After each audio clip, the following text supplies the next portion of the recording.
Mr. Limes Mota. Thank you very much, Tony, tuning in from across the Philippines today. At Imagination Asia, we are on a mission to help businesses and utilities access innovative solutions to take on the water and climate challenges facing the region. And we're excited at the prospect of working with PWWA as we bring our program to the Philippines for the first time.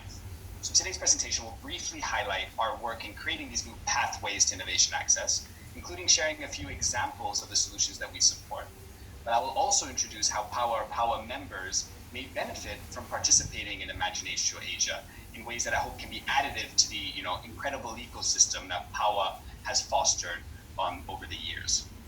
But first, a little bit about us. Imagination is an NGO headquartered in San Francisco that helps entrepreneurs build and scale water technology businesses. Imagination Asia, that I run, based in Singapore, is our specialized program targeting markets in South and Southeast Asia. We are supported by Enterprise Singapore and PUB, corporate partners like Suez, Kurita, and Xylem, and recently launched a new partnership with the World Bank to support testing and validation of these innovators across ASEAN. What are we solving for at Imagination Asia? I think that may be a good place to start. Well, while innovation alone will not solve the global water crisis, we do believe that it's an underutilized resource. And many of the reasons for that are probably familiar to you. First, there's what I refer to as informational barriers. This is about navigating an increasingly crowded field of new technologies. Where do I look? How do I even vet these different solutions? Second, we have financial constraints that are real, and lengthy approval or cumbersome procurement processes may prevent organizations from saying yes to a proof of concept or pilot, even if the cost is below normal thresholds, or co-funding from other sources are even available, like from Imagination. Third, risk aversion. It's widespread in water, as you all know, and in many ways for the right reasons. Utilities can't take on untested solutions when things like public health is at stake.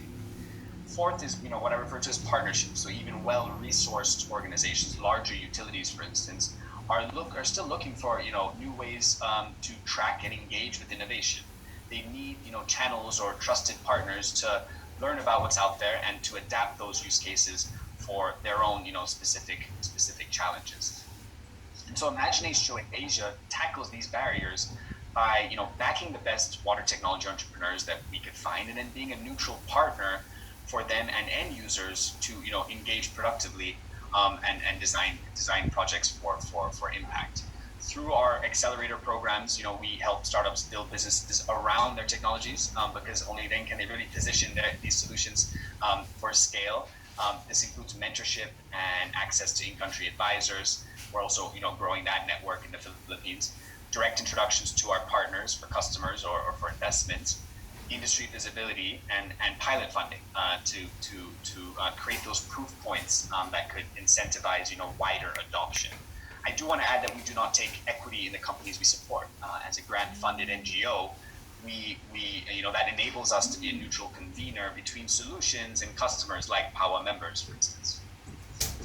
But working with startups is just one piece of this. We want to work with many of you, the potential deployers of technology. And our model here is working. Despite the travel restrictions of these secured pilots in 5 countries across South and Southeast Asia in 2020.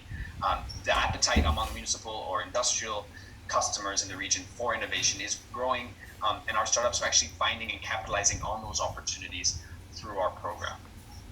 We've been at this for more than a decade. Since 2009, we have worked with over 150 water tech startups through our various programs. These companies have gone on to deploy their solutions in dozens of countries and raise over 600 million in early stage investment. Through our philanthropic partners, we've actually deployed 1 million in small awards over the past 3 years to support innovation projects globally. That means actually co-funding pilot projects. And our Singapore hub, launched in 2019, has supported 25 startups to date. Our cohort 3 will be announced in just a few short weeks, so please do follow us to learn more.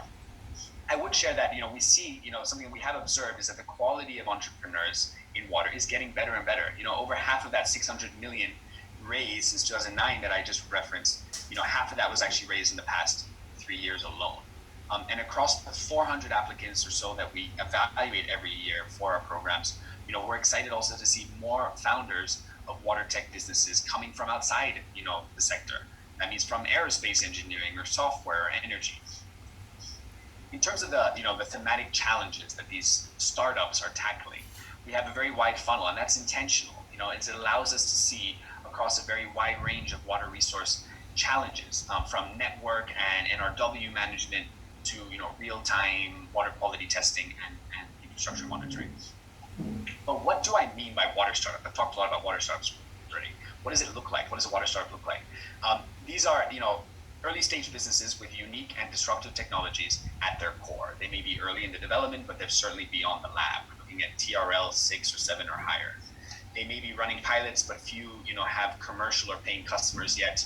Some may have traction in other markets, but they're certainly new to markets like the Philippines in some cases, and need help to localize their solutions in these new markets. All our startups, regardless of their technology or market focus, must demonstrate to us that if their solutions deployed at scale, it will have a meaningful impact on water resource management. But let me actually show you what that looks like.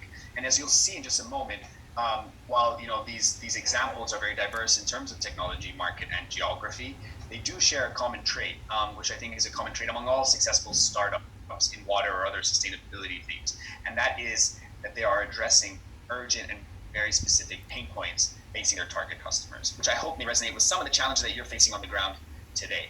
And I would add that these startups today are also exploring opportunities in the Philippines.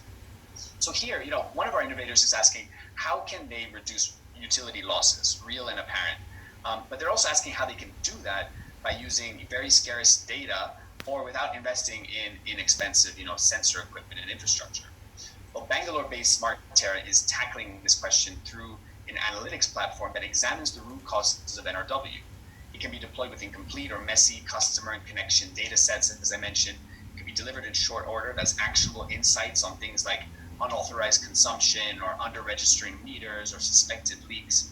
The company has completed a pilot with Suez in Bangalore, and with Imagination Asia support is now exploring how the solution can be proven with rural water operators as well, this time in Cambodia.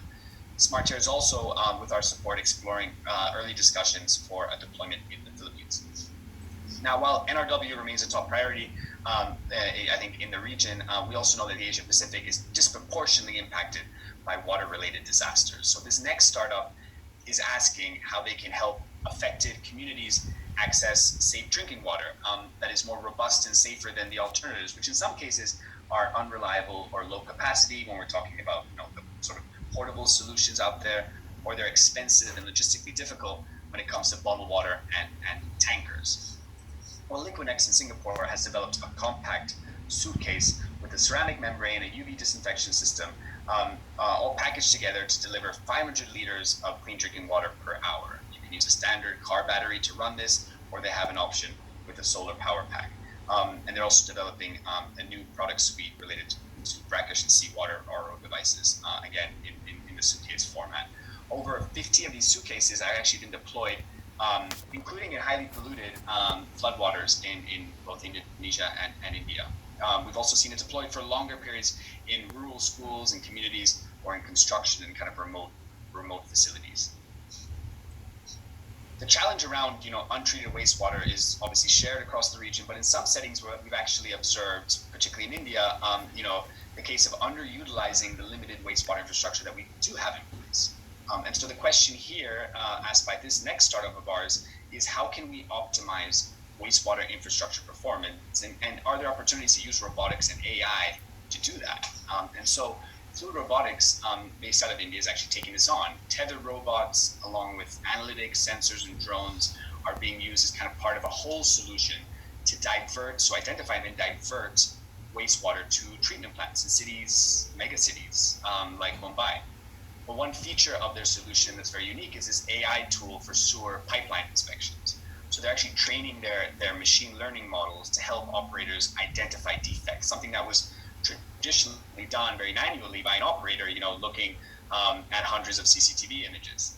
So the solution has been tested in India and Latin America. Now Imagination Asia, again, our role here as this neutral convener is helping bring this to Southeast Asia and actually identifying opportunities to fund their first pilot in the region. We also support, a lot of innovators in wastewater treatment and reuse and recycling. FTS, based out of the US, is asking how we can recover more water for industrial reuse or to achieve minimal liquid discharge in ways that are not as costly or not as energy intensive as some of the alternatives out there. And so they've developed an osmotically assisted RO membrane system that uses half the energy as thermal systems. And we're currently supporting their first pilot in Vietnam at an industrial park that will be launching next month.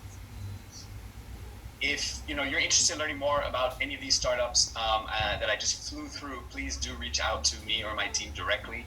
But these startups, really do represent a subset of our portfolio, and it's our ecosystem partners that get early access to these startups, and that are offered the channels to engage these startups in interesting ways. And so I do want to spend a little bit of time introducing that network to you.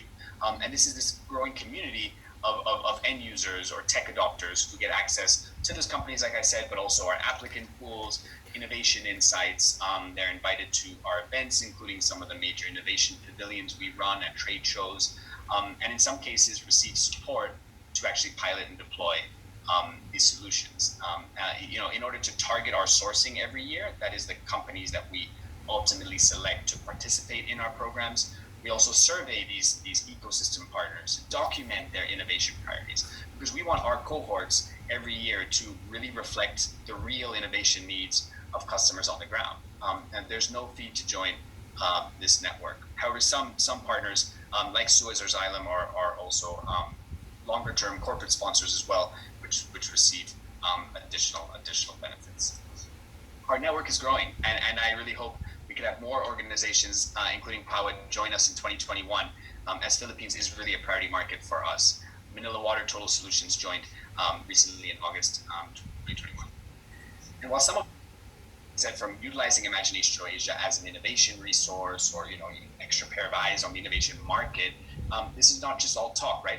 It's really about action. And so several partners in this network are now actually testing and deploying Imagination Asia startups. So I mentioned FTS and SmartTerra just now, but EnviroSense, another company, a biosensor for real-time heavy metal detection, which has now been deployed in over 100 installations across Singapore with our partner PWWA, is now, we're working with them now to actually explore opportunities to scale to the region. So just in closing here, I really look forward to inviting PWWA and PWWA members to join us. I think we're really excited to transform the future of water in the Philippines and really give innovation a better chance to succeed in this really important market. So please reach out directly to any of our, to me or to our Singapore-based team. My email is right there for you. And we will certainly introduce you to any of the startups featured today if that's of interest. But thanks again to PWWA for having us. And back to you, Tony. Thank you. Mr. Nimes.